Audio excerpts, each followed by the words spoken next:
Tonight, lifesavers meet the life they saved. A July cardiac arrest left a Wichita man fighting for his life. But as 12 News reporter Brandon Stitt found, his life was saved all because of the quick actions of his wife and a few heroes. 1, 2, 3, 4. It's those quick seconds Tell me exactly what happened. that can make a difference.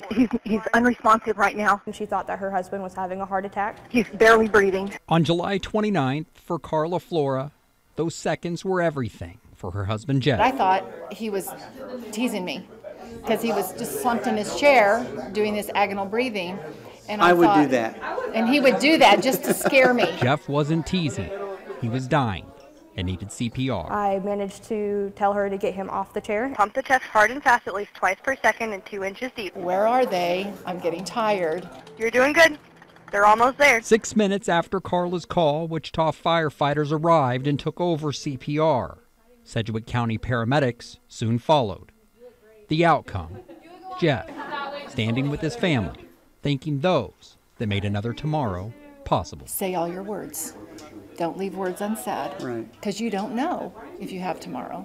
Live each day as though it's your last, but not in fear that it's your last. It's nice to know that we do make a difference. In Wichita, Brandon Stitt, 12 News.